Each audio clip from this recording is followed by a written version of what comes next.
Привіт, I'm Chuck Olenek. I'm a Ukrainian-American. I was baptized with the name Yaroslav, which is also the name that I use in the historical reenactment group, the Society for Creative Anachronism.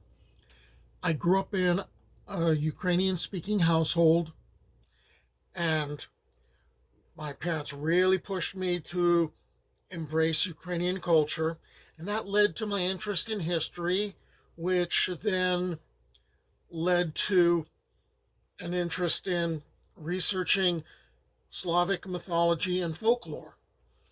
And what I've been doing lately is I've been putting together a video series called Tales of the Borderland, Borderlands, Ukraine.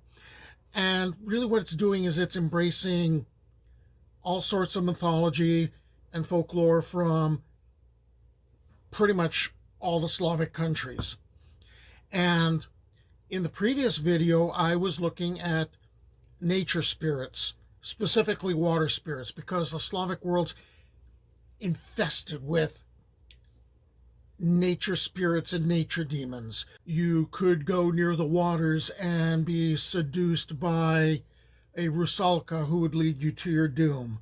Or you could hang around a mill pond and the Poludnitsa is going to drag you under and drown you.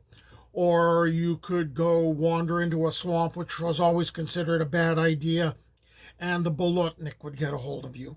Well, now in this video, I want to take a look at the spirits and demons that were dwellers of the forests and of the meadows and in the very air. So I hope you stick around and watch this. So we're first going to look at the spirit of the forest, the Leshii, who goes by a bunch of different names because that's what the Slavs did. Depending on where you were in Slavic lands, these various spirits would have different names. So he is presiding over hunting because, after all, the animals are living in his domain and you're on his turf. And he looks mostly human, except maybe his beard might be green. And he might have, well, he'll have cold gleaming eyes, might have horns that are curling, and cloven hooves, so kind of like a satyr. And that's going to be kind of important later. And he can transform into various animals like an owl or a wolf, which he's particularly fond of. Or he can look like a person, and maybe like a very old man.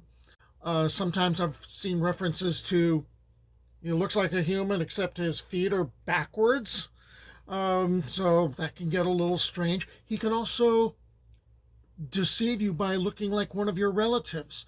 And he can change size and height. He could be as small as a mouse or as tall as the tallest tree in the forest. Now, you're rarely going to see the Leshii, but you're going to hear him. And he pretty much could be imitating the various sounds of the forest. But that's a trap. That's to get some hunter or somebody who's entered the forest to start listening, and then those sounds can end up seducing this person and leading them off to their doom. So they could be, unless you could be sounding like the patter of rain or the rustling of leaves or the wind blowing, through the leaves. You could hear laughter. You could hear whistling. You could hear singing. And that's supposed to be like a bad thing if you're hearing this stuff in the forest. Sometimes what a Leshii might do also is take over an abandoned hut or cabin in the forest, and he's going to consider that to be his territory. So if some mortal goes in there uninvited, you've entered the fairy realm, and you are going to have an absolutely miserable night because you're going to be hearing howling, and the wind is going to be rattling the hut, and that's basically the Leshii letting you know he's really, really upset with you. All right, every October, The Leshii disappears from his woodland home, kind of goes into a state of hibernation. Of course, if you don't really see him, how do you know he disappeared? Well, he's not really active. And then in the springtime, when he wakes up, apparently he wakes up really cranky because he's making all sorts of noise as he's battling other Leshii, and he's using screeching winds to do it, and the roiling waters, and pretty much that's a sign to people, don't go in the forest, in the early spring. Now in the summer, he gets a bit more playful, and he likes to do things like rearrange signposts that humans have put up. Or he might take the shape of a friendly traveler and give you bad advice on shortcuts. Or simply calling out in tones like a lost child. And that's basically to mess with people. All right, so he's got that playful side to him. And travelers have done things like they've reported a mysterious migration of squirrels across the forest floor, and it's looking like a living carpet, and they're hearing the laughter of a Leshii, and apparently that was a sign that one Leshii had lost a bet and was paying off his debt to another Leshii with a certain amount of squirrels. Women were sometimes lured in amongst the birch trees by some woeful call, and then they were raped by the Leshii who came across like, Pan, all right? And they were known to abduct children, although in other cases, they might take in children that had been cursed by relatives, like their parents, and raise them as their own. And so it kind of depended upon what was going through the Leshii's head at any particular time. Okay, so when you're going into the forest, first of all, don't say the name Leshii or any of those other variant names, because that might summon him. So you refer to him as the forest uncle, the forest grandfather, maybe he's the forester, or just simply he, which might be safe. If you're a peasant and you're going into the forest, you need to utter certain prayers, and then you turn your clothes inside out, because that's apparently supposed to confuse him. And if you're a herdsman, you're going to end up slaughtering some cattle and leaving the carcasses for him so that he leaves you alone.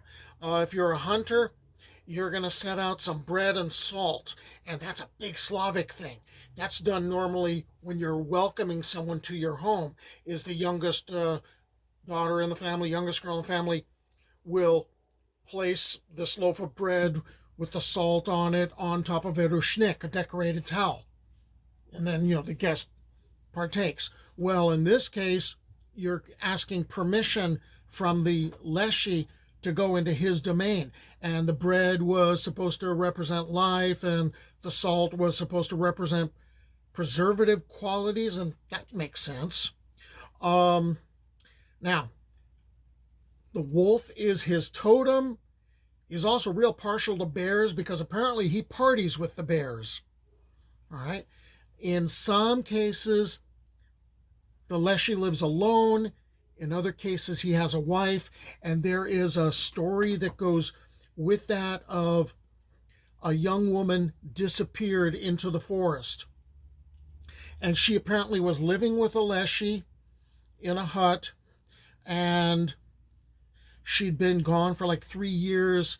And the Leshii was killed. And a hunter found her weeping beside the body, but she didn't really know who she was. She wasn't even able to communicate.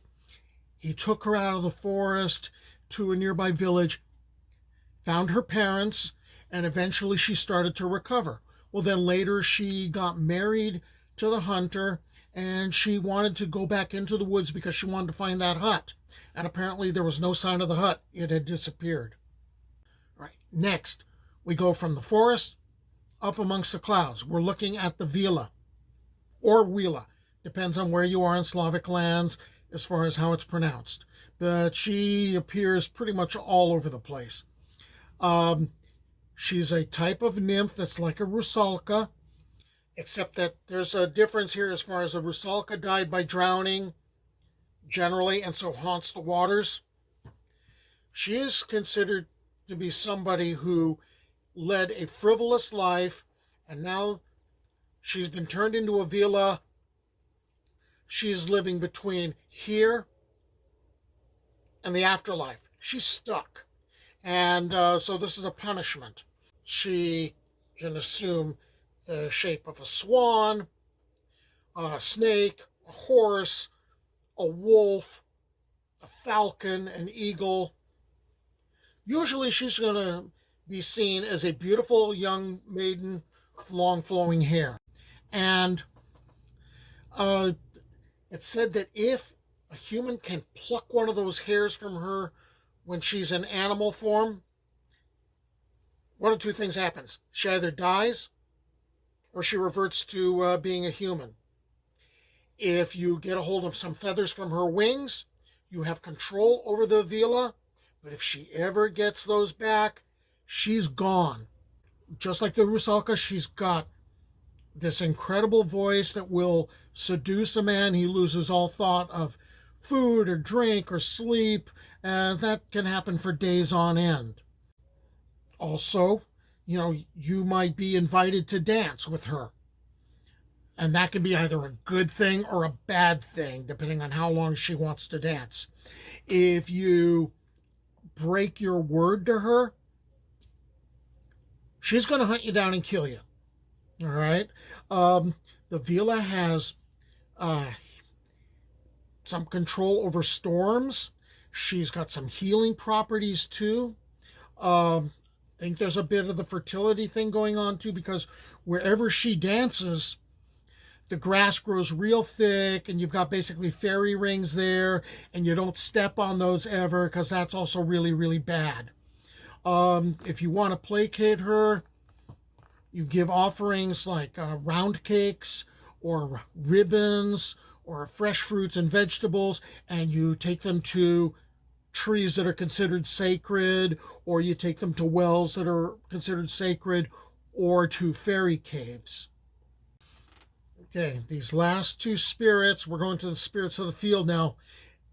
I had kind of a struggle as to where they belong, because maybe since they're involved somewhat with agriculture, they could be domestic spirits. But I figured since they belong with the Meadows, we're going to put them here. And that would be the Polevik and the Poludnitsa. Okay, the Poludnitsa, she's a field spirit, goes by a bunch of names like everybody else in Slavic mythology. And her name, the root of her name, is a word for midday. So in a lot of cultures, she's called Lady Midday, or the Noon Wraith, or the Noon Witch, or just plain Noon. All right. In Western Slavic lands, she could also be called the Lady of the Rye, or the Lady of the Grain, or the Cornflower Wraith. And she shows up in the middle of hot summer days around noon, and she could be taking the form of a whirlwind, but usually she's appearing as a young woman dressed in white, often with dark hair. There might be cornflowers in her hair, and she's roaming the fields in the heat of midday, and she's carrying a scythe or a sickle or shears, but they're like old school shears. And so they don't resemble modern scissors at all. And also, she has a giant frying pan. With that giant frying pan, she's either shading the rye and protecting it from the heat or the light of the noonday sun, or she's burning the rye along with a bunch of the flowering herbs.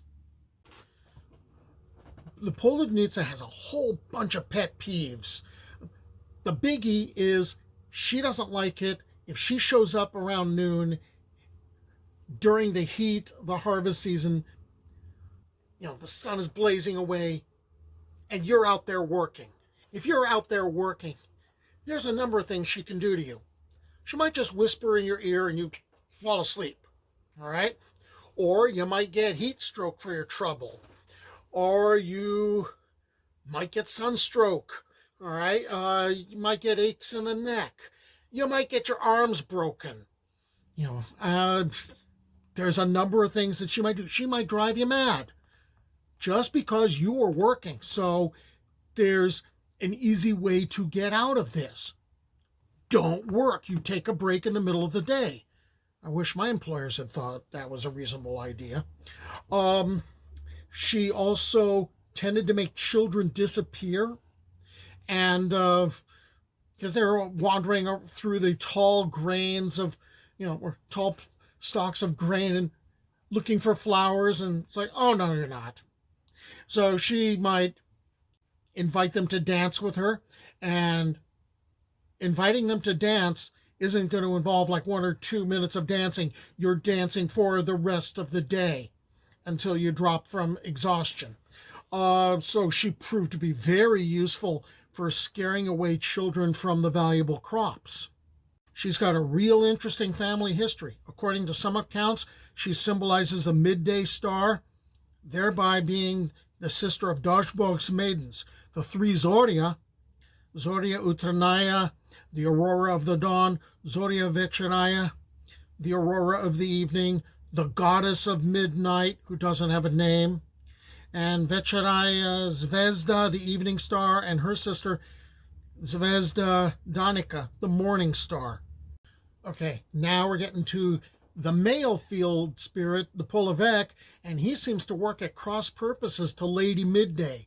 He can show up at noon like the Poludnitsa, or he can show up at sunset. And like her, he could be dressed all in white, or he could be dressed all in black. He looks deformed, he's got different colored eyes, and his hair and his beard aren't hair, they're grass or wheat.